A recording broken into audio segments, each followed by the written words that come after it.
This is my Promaster van self-build, part 3b video. I had to break it down because these cabinets were just too much to put in one video. I couldn't have a 20-minute video. So I broke it down to A and B. So this is part B of the cabinet build. I hope this really helps you out. Now, this is in one of the upper cabinets of one of the floor-to-ceiling cabinets. Now I'm going to show you how I did everything. Oh, also notice on the door I put a little mirror, so that way I would have a mirror. Now, one of the hardest decisions I made was what was I going to line my cabinet with for the framing that goes around it, and how was I going to do that? And I ran into a cabinet builder. I actually sold him something off of Craigslist. He didn't have any time to help me, bummer there, but he did say he would use poplar. But he said he would take the poplar and bend it the way the wall goes, because poplar is like a hard wood. It's not as hard as maple or oak, and it's not soft like pine. So this is the perfect wood because for price and for strength. So I thought about this and I said, you know what I'm going to do? I'm going to take 1x4 poplar board, and I'm going to take it, I'm going to rip it so it's 1 3/4 wide here, and I'm going to glue and nail it to each wall panel around the perimeter. Now, what I did was I didn't put it exactly at the end of the wall panel. I pulled it back maybe 1/16 of an inch back, so there was a little gap. So especially back here where the panel's going to have to be against the wall, this little gap allowed me to pull the panel tighter against the 1/4 inch wall panels. As you can see, there's a lot of Craig screws that I use to hold these things in place. And those Craig screws are very, very strong. Also, the face frames for the cabinets, I use Craig screws here too. Use Craig screw. And that really makes for a strong, strong build. Each shelf that I put in serves multiple purposes. It's not just a shelf that you put in there. Since I cut these on a table saw and I made sure they were square, what it does, it makes sure my cabinet is square, because back here, if it fits perfectly flush back here, and it's perfectly flush there, and perfectly flush there, that makes for a square cabinet. Now, if it's a little bit off, it's not going to make that much difference. So in this cabinet, I have 2 shelves, one lower and one up high. And what you can see is in the back of the cabinet, here is a piece that I used to screw into the 2x4 blocks of wood that I use SqFt, and I use screws to screw into the van's wall. Now that's in part 2 of my build, so you could find that if you want. Also, the top of the cabinet, you can see all the screws I used in here, the Craig screws. And if you don't know what a Craig screw is, it's K-R-E-G screw. Go look it up on the internet. You will learn something. You can't do this without Craig screws. I couldn't imagine doing it. So this is used to keep the top of my cabinet square. As you see all these holes for these Craig screws and all the screws in there, the cabinet builders and the builders that saw this said, wow, you use a lot of Craig screws. And I said, well, did I use too many? They said, nah, you can't use too many. It'll just make it stronger.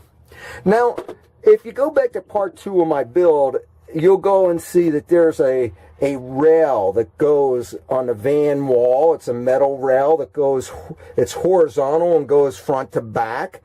This board is used to take the cabinet and screw the cabinet to the rail. So I'm screwed to my wall panel, my 1/4 inch wall panel, but I'm also screwing it to the metal rail that goes horizontal.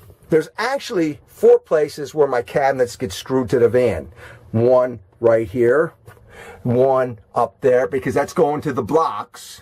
that I put in there, and they're so, SqFt is so good, it's strong. While I'm here, I used a combination of magnets and a combination of catch, so that when I close my cabinet doors, they stay closed, and they're pretty good. It's pretty solid. Now, another attachment point, and if you remember from my video, part 2, there's a horizontal rail that goes along the whole side of the wall, and is about 20 some inches up.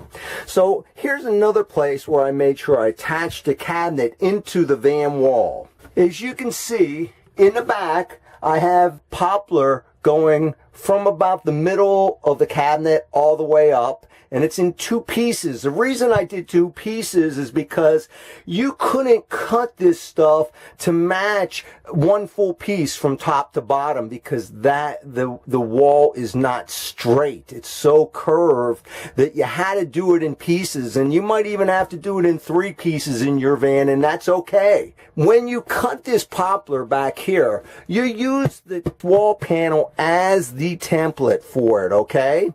And you cut it, and you can see this is a high cabinet, so my guitar could fit in here, and I have some other stuff that's tall that I like to fit in here. I have some wires in here. These wires are 12 volts, so there's no code for it. There's no problem there. Also, on this door, you'll see that I have some folder hangers so that I could keep some of my files and stuff, which is a pretty good idea. All along the bottom of my cabinet, the final attachment point, I used Craig screws to tie the cabinets into the plywood floor. My floor is 3/4 inch tongue and groove plywood. Again, I used poplar, and I glued and nailed the poplar to each of the panels of the cabinets. That ended up making a very, very strong point for the bottom of the cabinets. Very strong. When you look at the shelves, I just placed a board underneath each shelf so that I could provide a little more stability. Normally, I believe I put one along the back too. This one I didn't, because this one is my half height, and on the other side of this wall right here is my sliding door. The floor to ceiling cabinets I want to talk a little bit about. I used 1/2-inch maple plywood, and each cabinet has 2 pieces that go floor to ceiling. Right here, since I have 2 floor to ceiling cabinets right next to each other, I still use 2 pieces of 1/2-inch plywood for these cabinets. So there's actually 1 inch of plywood right here, and that gave me extra meat to screw everything together, because all my cabinets are screwed together so they could be strong. Now I feel it's really important to talk about something right now. When your gut tells you to do something, especially when you're building a van, trust your gut. Because here is an angle finder that I walk past 5 or 6 times in Home Depot. It's only $20. It's a digital angle finder. It is irreplaceable when building a van. There's no way to do this stuff this easy, this quickly. Buy it. It's $20. And I'll just show you a quick idea how it works. It measures your angles, and then it tells you what the angle is down to 1/10 of a degree. This is 84.3 degrees.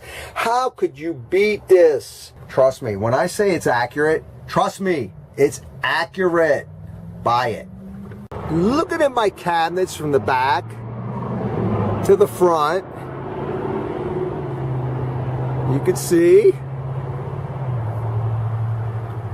I have some light switches. I have a control for my fan.